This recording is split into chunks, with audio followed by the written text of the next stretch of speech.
Make Nice. fun of me quickly. Nah, I'm attempting a mullet. Are you?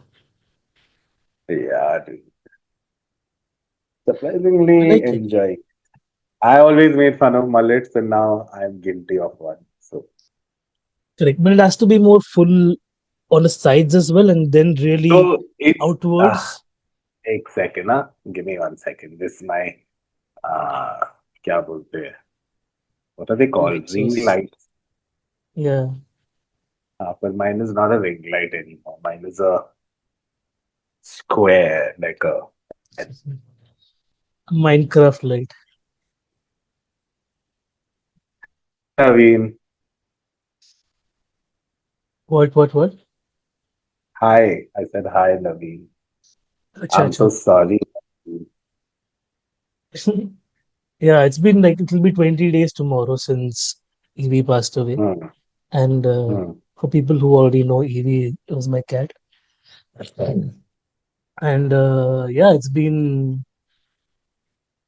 been rather interesting because like I've never lost someone so close to me. Like I know you've had that experience with your dad. Hmm. Um, and for a lot of people, it might be like, oh wow, it's a cat. Why does it matter so much? But it was very important to me. And I'm glad, like at the end, she was not struggling and not spending her last few hours in a clinical setting. That's what I don't want for myself or for anybody who I love. Rather to be like okay, passing in a bed surrounded by the ones you love types. But Hmm. it's quite commendable. Like she actually waited. I felt that's the best part about this whole journey that's taught me. Like, and then I was watching a lot of other media also around like Sorry, did you people say losing she their actually cats. waited?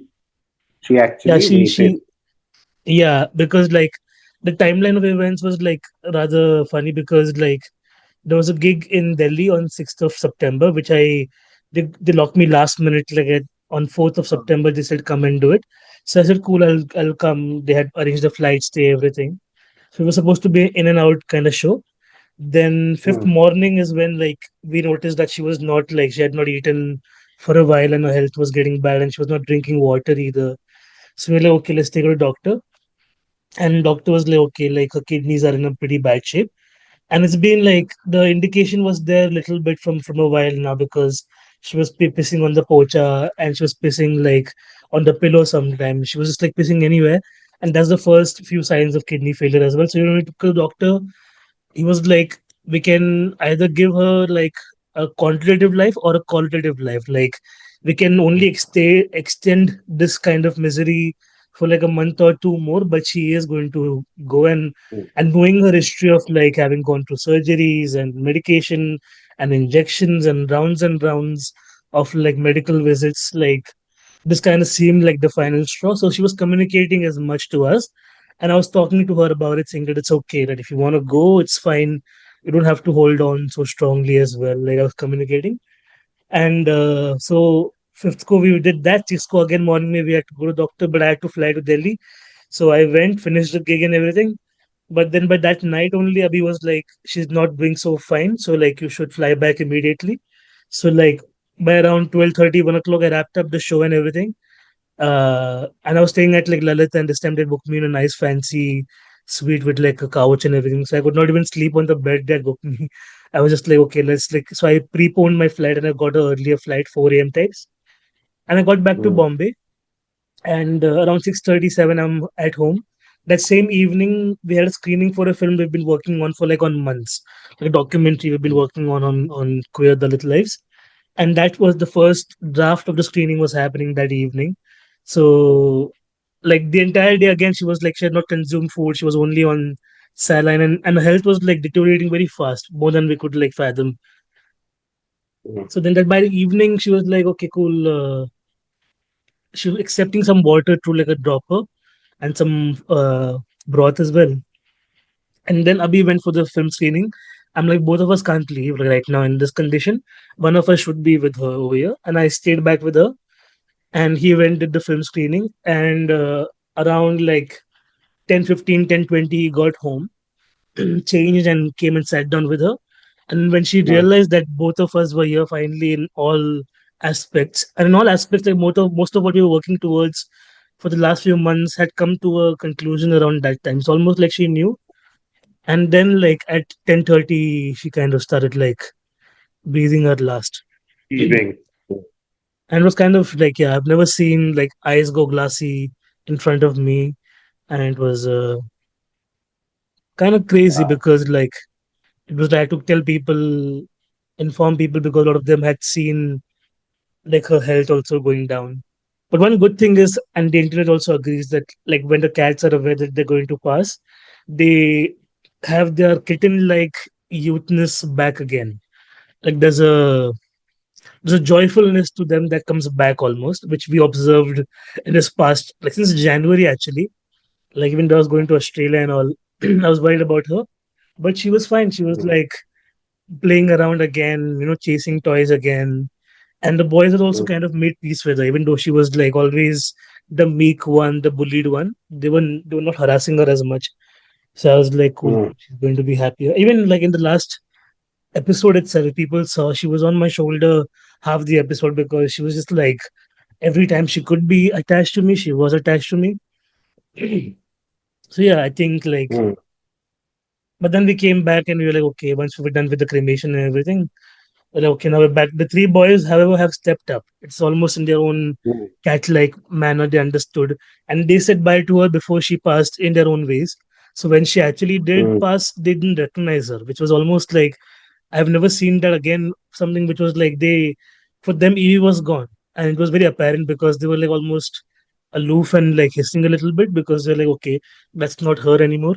And I'm like, fuck, that's crazy. So yeah, mm. quite a month it's been, Uh, but like, That's thankfully, heavy. for those of you listening, and if you ever happen to lose your pet in Bombay, the place we went to in South Bombay. It's a Parsi place only, like a old timey Parsi guy donated a bunch of land, and surprisingly, in modern day Mumbai, that land is still untouched. So when you go there, like it's a nice gate and it's still old timey. Like a Inside cemetery. there's a old school. Sorry. Mm. Like a cemetery. Like a cemetery, pet cemetery, but they Mm, also have like clinic, extreme case ICU, like so you can hear like some mm, animals are in pain, but there are horses running around freely around you, and like cats and dogs are in abundance, and it's quite something like. So I felt like okay, nice. In the last resting space, she is going away in a happy way, and something about like she when she was passing away, there was like a bit of twitching, but when she finally came to pass, she went back in a kitten pose. Like the first photo I saw of her, she was back in a little position with like a side eye. And I'm like, cute. mm, She didn't like have so much misery towards her end, and that's the only satisfaction. A good 8 years we gave her, and ate everything she wanted. Like the amount of food, like once she was gone, we came back home and took a stock of the wet food, and we're like, oh fuck, there's like different varieties and brands, and like, and the other cats have been eating well since because her share is left. mm. So yeah, quite an important thing, grief, I think, like in our lifetime also, to process and to go through and to give yourself time, I feel. I think like how have you handled it in the past? Like I'd like to know that as well. Shockingly, so much of the stuff to my dad too. Like uh, tiny things like what you said about the only person I always till passed away. I used to be like, touch wood, I've never lost someone that I truly love, and now I can no longer say that. But what you specifically said about this certain joyfulness, of course, it did not happen in the. But when my dad diagnosed with Alzheimer's and dementia and stuff, the doctor clearly told us that there will be a honeymoon phase in that. Like you'll automatically find him very funny. And my dad naturally was a very like funny, like sense of humor wise. He's like mischievous, funny guy. So when it came out, we were just so confused because we've got this horrible diagnosis, but he's dealing with it in like a very jovial. He did not even know. If we told him, Dad, you have Alzheimer's, he'd be like, what's that? Which is a testament to the disease itself. But Yeah. uh, But yeah, bringing it back, but yeah, there was like this joyfulness, this acceptance that my time has come and all of that. Whatever you said, I did see that in a human being. But if I compare it to Squid, first of all, you said eight, you gave her 8 great years, and immediately my anxious brain was like, oh fuck, Squid is 10, which means he's going to die today. Because he's now on the verge of 10. If your cat died, and even in the newspaper, if I read a 35-year-old had a heart attack and died, I'm like, oh, I'm 41 in next week. So that means now every day is borrowed time. I'm going to die anyway. That's how Yeah, my yeah, brain is. But sometimes my brain also does this thing. I feel we had a scare with squid recently. And the thing is with a pet, when you have and you visibly start seeing them get older, somehow I don't want to say this, I feel like it's a jinx, but with Squid, I've just felt like somehow his babiness is intact. He's been through two serious life events, but now he's fine again, touch wood. You know, by on paper he's old. But sometimes I look at it, I'm like, his zoomies are also still so childish, like his the butt sticking out sideways and running, and like it's just so it's and that's the thing, right? I feel like we start grieving pets even before they die, or even before something happens to them, because there's a finality, there's no language. Like again, with my dad, at least. Okay, sorry, my dad's an exception because again, Alzheimer's, so there was no language. But I feel like there is communication with a human being, but with animals, you might feel like it can happen anytime in any way, right? In cats, more often than not, some liver, kidney related shit. But like so yeah, sometimes I just feel like even though he's alive and healthy right now and just like childish as fuck, and like the way he meows for food or the way he runs around room to room, all of that, he's just still a child. But I feel like when other people sit and meditate daily, I have like a subconscious half an hour of just playing through the scenario where suddenly he stopped eating food and I rush him to the vet and the vet says, you know what, it's something serious this time, and we need chemo and this and that and all of that. And I just prepare myself to just be like, I won't go down that road. I won't. I truly try to feel like you said, right? There is a great the thing is, when I got Squid, I immediately started feeling this thing that, oh my God, Squid is a lone cat, right? And I should get him company. I should get him company. It was a real guilt thing that I almost felt it's abuse that I keep him alone. But every few times we kind of tested, like another cat around Squid, he would not have it. Like, and not have it means not like he's aggressive or like fighty and all. He would just stop eating and hide. Like, that's it. For 3, 4 days, we had got kittens before, fostering kittens and all. So that time I learned that yeah, no, this guy truly likes to be alone. So I'll keep him around. And over time, I started telling myself that, dude, what would my life have been if I hadn't had him? Now he's lived in 3 cities, eats like more expensive food than me, sometimes more delicious food than me, like sea bream and this oil and that oil and all. So I just felt over time like I can't guilt myself. And if now the doctor tells me that okay, you know what, he'll pull through, but it'll take 1, 2 years of treatment and all, I'm just telling myself to say no to that. Like, even though that sounds like horrible, but no, I do not want to see him in any way go through any pain, any kind of. And the thing is, the worst thing I've noticed about Squid is the 2 times he fell horribly ill. He's a incredibly subservient cat. Like pets love squid. Vets love squid because there is not a single scratch, meowing loudly, aggressive, none of it. I remember once I have a whole series of videos. Once I had to do a full sonogram, like a ultrasound or whatever, and they had to shave his entire torso. Okay, like from his shoulders to his butt almost. They had to shave it. And I thought, fuck, he's gonna thrash. And like, obviously he's no cat will put a dude. I did not hear a meow out of him. It's just quietly they are holding him like a whatever. chair Ragdoll. and just didn't even raise his eyes. He's just wide-eyed looking at whatever is happening. No, and that just broke my heart, dude. Like I was like, no, if I even if I use the C word or anything, I don't think he'll complain, but I don't want to witness that. I feel like I've given him the best life imaginable possible.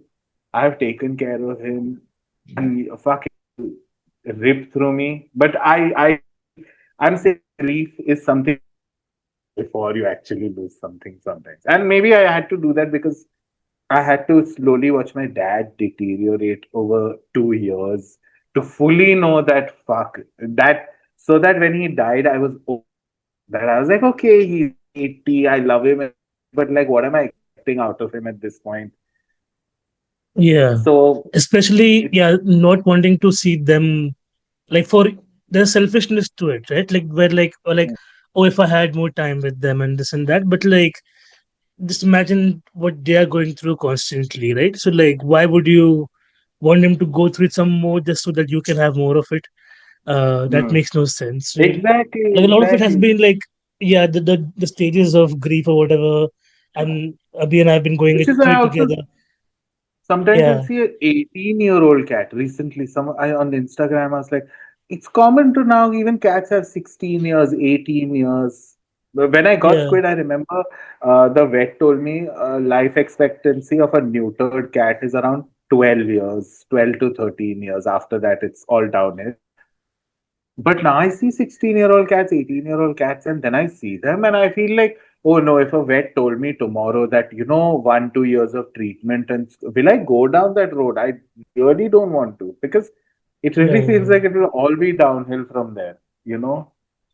Surprisingly, like, Evie is a second oldest cat, and like, while she did suffer, this year we were mentally ready for our eldest cat Quill to be checking out, because he's also like, he's pretty much on his own trip. Like, so he's right now sitting next to me, but like, he'll be activated when there's food. And Yeah. so we and I were joking about the fact that like he'll survive an apocalypse also, where like even Hmm. when we are gone, he'll eat us and he'll be okay because he's that kind of cat. And True. it's amusing because like we didn't anticipate her going so fast, and it happened suddenly. But this whole past few couple of weeks have been just like us taking a turn sleeping in alternate modes, which is too funny. It's just But like you said I something that wake up, made he me. goes to sleep. I want to ask you a question because you've been through a Yeah, pet loss. And yeah, uh, is there a differentiator? You kind of alluded to the fact that some people will roll their eyes like it's just a cat, right? And I get it. Some people do not. Some people truly get that a pet loss is greater than whatever, right? Like a shitty father yeah, or a yeah. horrible mother or whatever. Correct. But somewhere I'm like, did you in any way feel that because you said you were very busy on the day that this all was happening, right? You have a show and you're flying and all of that.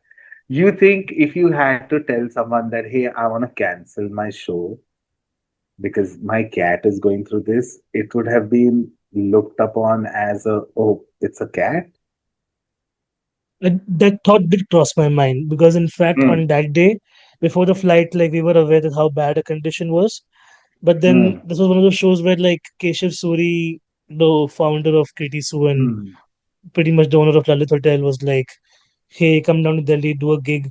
So it was one of those things where I'm like, hey, it's a big career move also, because like, like, I'm given right now the same level of respect as a queer artist that like mm, Rani Kohinoor or Sushant Dugikar gets, right?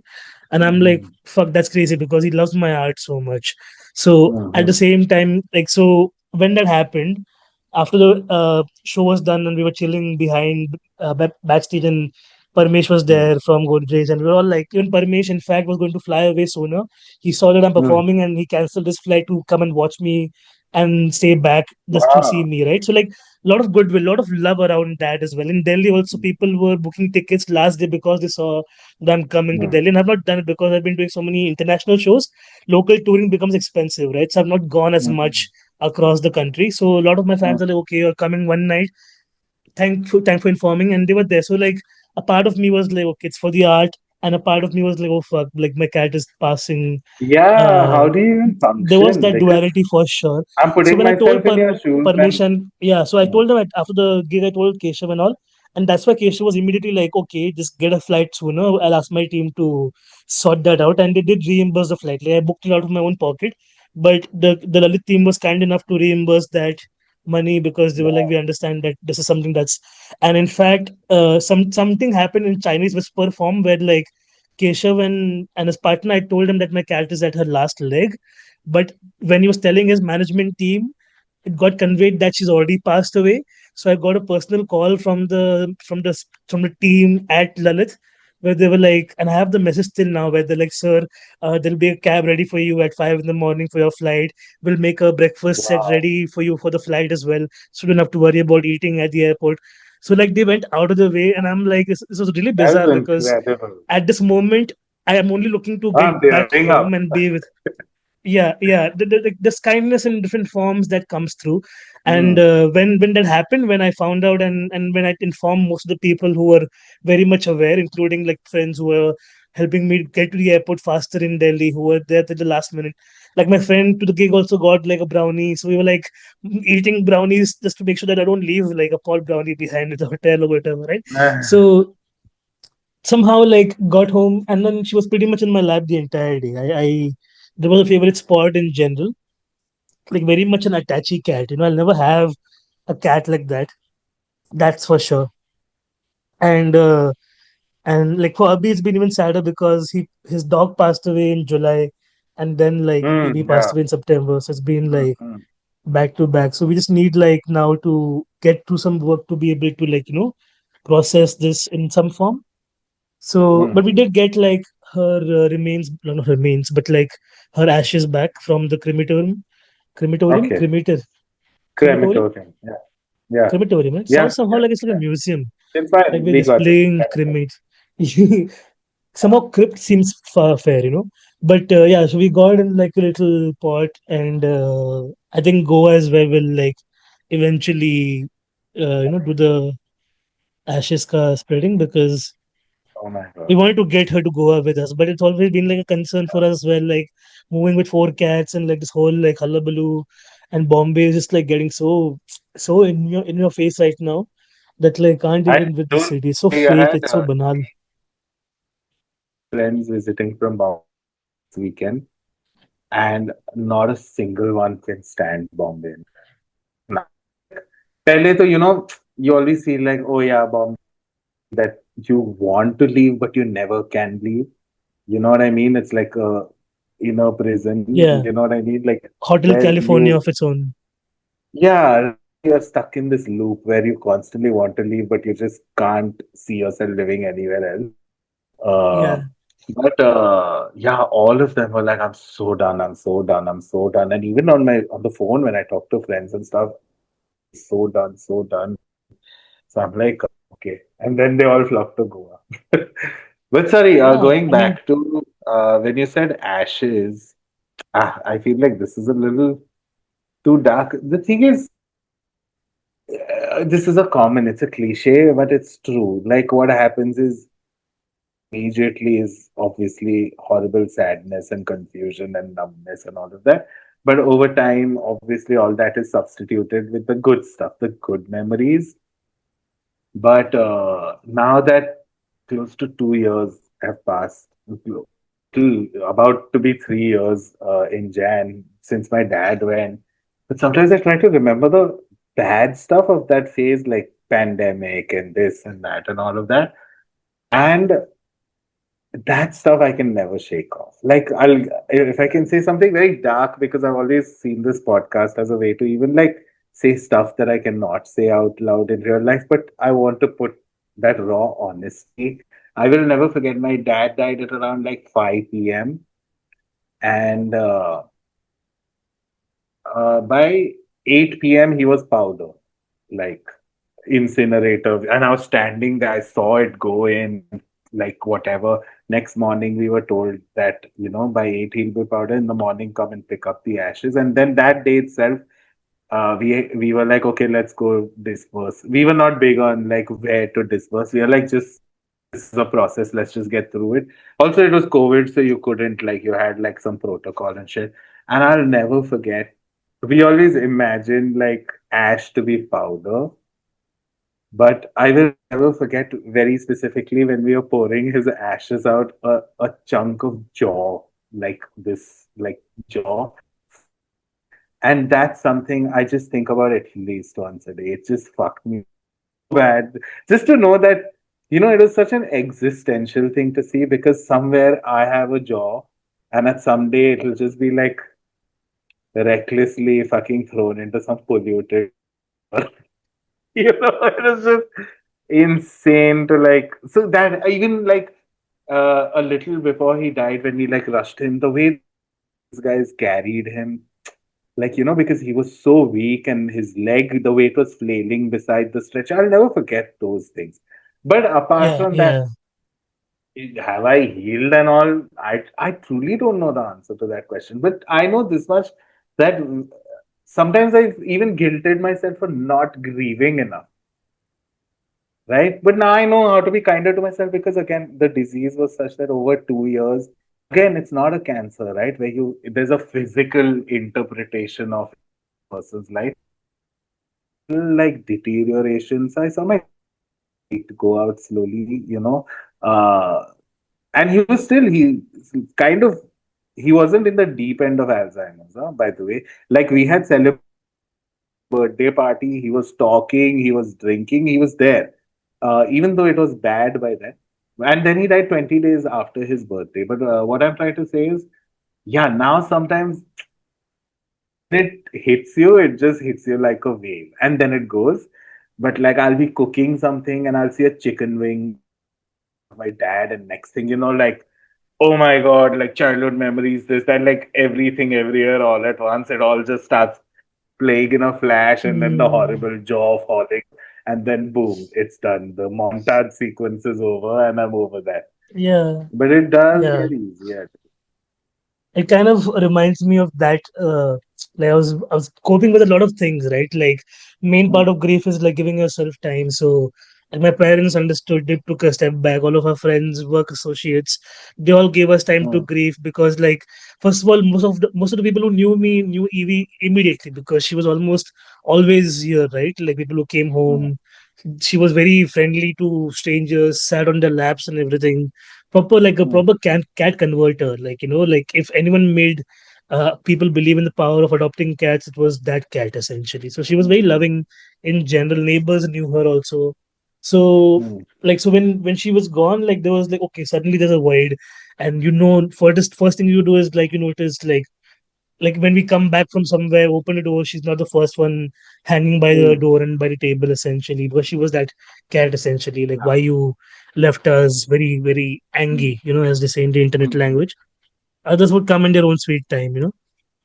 Uh, so then, like, I think the first stage of grief is like being able to share it in many ways. That happened. Like we one night we just decided to like get pissed drunk because like in a very Irish way, sort of. So like we met a friend and then she met other friends and we all like sat and we spoke about the fact that cat's gone, and then you usually go to Old Street where like people know each other, so like it's like fucking like super drunk that night, but we were still like glad to have like had that moment.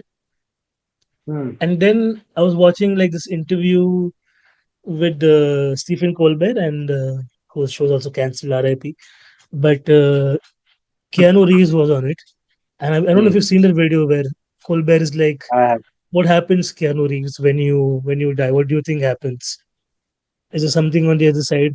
And Keanu's like, "I don't know what happens, but like the ones who know us will miss us," and that just like hits right in the spot where you're like, "Oh fuck, that's what you are eventually." Is like a Mm, culmination of these montage memories for somebody, mm, and then you're gone essentially, and it's okay. Like passing is like the ultimate, like, okay, it's done, there's no more of this. And like my mom and I have this inside joke constantly, like looking at how the world affairs are, and like every day there's new suffering. Like happy are we twist Jesus' words in a way, like blessed are the ones yeah. who have died because they don't have to suffer Mm, anymore. this living, like this constant living from day to Yeah, day, this yeah. misery of like, oh, this At one this point, weird if I orange died guy and doing weird shit. uh, Yeah, at this point, if dying meant I don't have to pay another bill, it seems like, like another rent, another something. exactly. But Yeah, the sorry, I'm cycle just has being to one end. of those, oh, not being optimistic about life enough. And that's a whole different can of worms for me. But I have to say, my dad was such an asshole. He did something, and the more time that has gone by since his passing, I truly feel he did it intentionally. Since we were kids, my dad had a running joke. Like you said, you and your mom had one. My dad had this running joke. There were two. It's the same joke, but in two different ways. One part of the joke is, listen, if something happens to me and I'm in the hospital, and if the cost is over 1 lakh, pull the plug. When you're a child and your father constantly cracks it, and he used to say it in a very funny way, but it used to always irritate me and my brother. That Yeah, out of the blue, why are you making us think about your death? You know what I mean? And again, because we are from such a dysfunctional family, and my dad was very much a comforter in our house, it wasn't a very nice thing for us to hear repeatedly. I'm saying in our entire lives, he cracked this joke at least 1,000 times. That is the running joke, which is if it's over 1 lakh, I do not want you all to spend a rupee over that. Please, if the doctor says what to do, should we? Yes, the answer is pull the plug. I'm making that decision for you all right now. And we are like, shut up, dad. Like you're just the same thing. That was one. The second joke was, if I died at home, morning when the kachrala comes, just put me outside and let him take me away. Don't. That I know it's such a dank fucking thing, but again, you had to be there. My dad had a very weird sense of humor like that, and we always it was very funny, and we would laugh at that, right? Like, okay, kachralas come, like put your dad in a bin and just send him away and all of that. And then fast forward to when my dad was in the hospital and we were given a do not resuscitate form. Have you heard of this form? Do not resuscitate. yeah, yeah, It was so hard for me and my brother to sign because he had just cracked that joke so many times. And I feel in retrospect, if I know my dad well enough, which I know inside out, I feel like I see what he did. And it was such a dick move, but it was so, such a great gift also that, oh, because most you see in movies and like families start fighting, no, keep him, ventilator, and this and that. But when me and my brother saw that piece of paper, we were just like, yeah, we know what he said this 1,000 times, we know what to do. And I just really like, sometimes I miss him and I feel like I really want to thank him for that kind of humor because it really protected us even after he was gone. And you think like, can humor protect you after? And it really is proof. Like so many times I think about that moment where they gave us that form and me and my brother just looked at each other and like, okay, we know what to do here. This is not a biggie. And I just can't thank him enough for that fuck all joke that I hated him for, but later on, the same joke like meant so much to me. I'm just like grateful for that. yeah. He was Ah, mentally psyching you all to like just be in that moment, not have that when guilt but also. then, yeah, but maybe when he was 40, he told us 35, maybe at least till I know I was just a child, but that's when he started cracking this joke, right? Like I am at 40 already wondering, oh my God, right now my anus is a little sore. Is it prostate cancer because I ate too much processed food? This one. I live in that fucking anxiety all the time. And it obviously clearly means that, that, oh, I'm not ready for death and all of that. But like somewhere I'm just like, how I said about Bombay, people want to leave and can't leave. I feel like I constantly live in this. It would be like the long, deep sleep sounds very tempting, but also no, I have so much to do, and 40 is still young, and now life is like real life begins at 40. Tambola me, I learned. Uh, like I'm like, You're I playing live in Tambola, this then you're ready fucking. to die, I feel. Oh my God, I actually recently, in the last 2 months ago, I played Tombola here in Goa. There's a place that has Tombola nights. And I won, Hmm. and I was just so happy. Like, just after, at this age, putting my hand Nice. out and saying, bottom line. It's great to see you living that Florida old auntie life. Shut the retired as fuck up. fuck. You have to be there. This is all like fucking Yeah, stoners and I'm hoping to join as soon as possible because yeah. yeah, as I said, like it's done now. So there's nothing left, and this house also now it haunts us in many ways. Not doesn't haunt us, but like there's so much of Evie in this house as well, and like I get it. it's so bizarre. In Yeah, Hindi they say काटने को दौड़ता है. Like I get it. yeah, yeah. Yeah. But it's okay. You know, life goes on, and as long as you live, Yeah. But sometimes you I just do feel what you like, can. but that's the thing, right? I Okay, basically realize my what fucking is phone is surprising. right now like memories for you, and then Oh, just showing me Evie. it's entirely blurred. I can't see shit. Yeah, Oh, it's okay, but purposefully blur like. I can see it's Evie's photo. I could see. Yeah, yeah. Yeah, Huh. I'll just play No, I'm just images of her. I'm learning that. Stupid as Google Photos. And the thing was, wow, I even remember. Sorry, just going back a little. I remember asking you that question. Did you feel like some sort of guilt absolutely devastated your cat is not doing well? It felt a big project was on at work, right? And like it meant like and it was really a tough that, oh, in Goa we don't have a car. In the monsoons had begun, so like how do you take squid to the vet? Also in Goa everything is like 15-20 minutes away, and a good 15-20 minutes. Not like Bombay 15-20 minutes. It's like here you ride straight for 15 minutes before you reach a place, right? So it Yeah, feels between long in villages. that sense. Yeah, exactly. And then just waiting at the vet and suddenly, hey, join this. Can we get on a call? And I was just, and it reached a point where I just, initially, I was like, I won't let anybody know. I'll just take calls. I started taking my laptop to the vet and all. I started doing that kind of shit. Uh, Mm.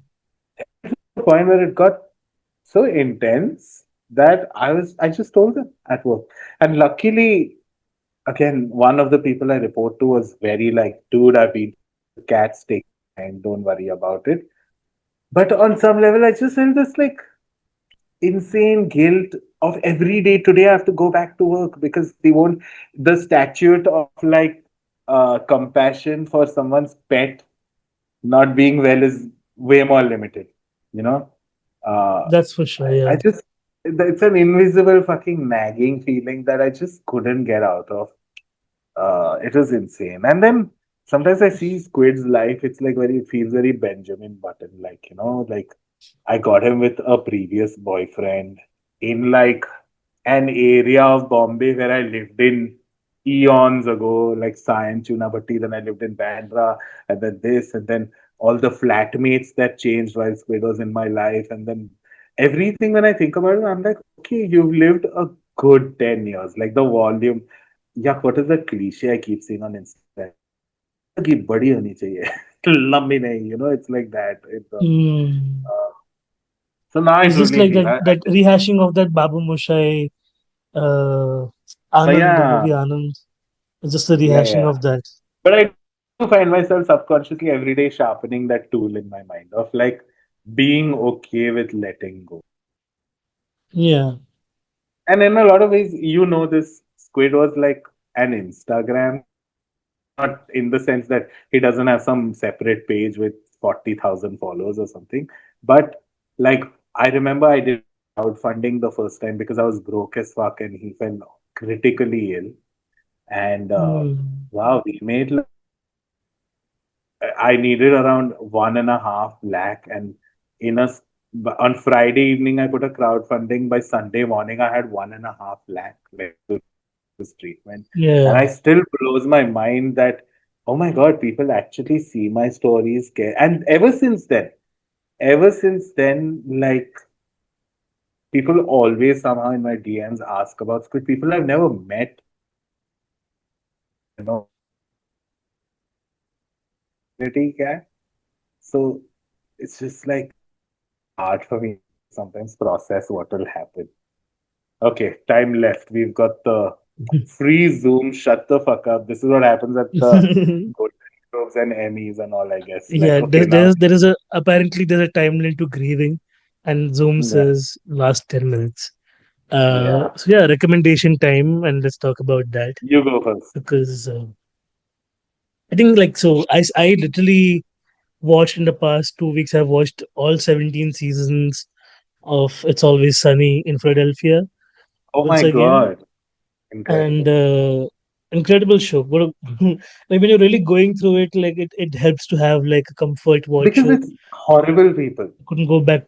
Yeah, I couldn't go back to the office for the millionth Yeah. time. But I did watch the paper. We did watch the paper, and I have thoughts. I think I'll reserve it for a different time. Reserve it Uh, because I'm only 4 episodes in. yeah, Huh. yeah. Watch the entire thing, and then we can talk about it. I did watch Uh, Weapons though, by the way. Just letting you know. I know oh, last time you asked did me you to watch finally? it. Oh shit! Yeah. It's Yeah. good, right? Like it's grown on me since then. Great Ever fun. since I It's first watched great it. fun. Great fun. Yeah, the ending, like, Yeah, I called yeah, it though. I hit I immediately halfway through the movie I looked at Abhigyan and I said the main twist. I was like, this is what's happening. And right enough it was mm, that, but still sometimes a movie is good when beside like even though you guessed it, if it's still enjoyable, that's a mark like okay. So in that sense it was very good fun. yeah, the ending, like we were watching, of course, in a theater full of people, and Hmm. it had us cackling. Like I'm like never in the history of watching a horror film that has like in parts been very weird and creepy and fucked up in its own way. Had me Yeah. like losing my shit at the end by just Yeah. like I'm thinking those kids who are at the end were having a field day, after Hmm. whatever they went through in the film. I don't want to spoil Yeah. much for people because I think it's an experience. It's Yeah. just It's genuinely, still new. it's an experience. I love honestly up there. It's Always Sunny is one of the my favorite shows. But post pandemic, I found it kind of like very tough to watch. It's actually I don't know. It's lost a lot of its. See, the format of It's Always Sunny is also like Seinfeld, right? It's a the Yeah, same like connect all these coincidences connect in the end some way, and I find it too over the top and stupid. Like sometimes it's not like there was one season where they go to yeah. Ireland or something. I was like, shut the fuck up. Like it was There was just stupid. like a paid vacation that FX paid for them to go to Ireland, Yeah, and they were like, yeah, might as well squeeze a season out of this. yeah, It's like yeah. But because I'll they never chill forget otherwise how I also, got into it. I'll never forget how I got into It's Always Sunny in Philadelphia. I was watching a interview of Rob McElhenney. Is that how you pronounce his name? Yeah, yeah, And I remember he said that he used to watch Friends, and he said, "What would be the opposite of Friends?" yeah. And Everybody's a that's piece it. of shit. Yeah, Yeah, everybody is a fucking dick, and like what would be the opposite of friends? Like, where would if they hang out in a coffee shop, yeah. where would these people hang out? And just that was enough. It sold me on the show, and then over the years, But I just started. yeah, so I started the 17th season is the Abbott Elementary crossover. So I wanted to Yeah. build up Oh to my that God. because I watched, Huh. yeah, so I watched Abbott on the side as well. And it was just like a very weird crossover, to be honest. Hmm. To show, when they used to do Yeah, like FX sometimes just Kusum and like trash. Kasauti back in the day types, Yeah. there was no need. Yeah. There was no need for this. But then that season Hmm. ended. Have you seen the 17th ka end? No, Uh, no, I haven't. yeah. So the actress who plays Charlie's mom, I Mm-hmm. think Mary She Stewart, her passed it. name, if The I'm not girl wrong. died. She passed away as well. So like, there's a cute montage to her, and she honestly is one of my favorite. Like both mothers, Mac's mom and Yeah, Charlie's the mom, smoker and and the that yeah, the smoker and the slut, essentially the yeah, yeah. pious slut. Uh, Oh my God. but And the she's just like, pedophile oh yeah, uncle. two men came over, one was in my butt, and she's just going on, and Charlie's like, can Yeah. you stop, mom? I don't want details Mm. about you fucking two men. It's just funny. And that one episode where she pretends to have cancer, and then she goes and Mm. she's like, Yeah, oh my God. money, me, money, Charlie, Yeah, cancer, yeah, dying, me, money. That's so funny. yeah. And I'm like, oh fuck. Again, like, helps you with the Sure. grief that like while they were here, they created good memories and Mm, fun. mm. So it was cute.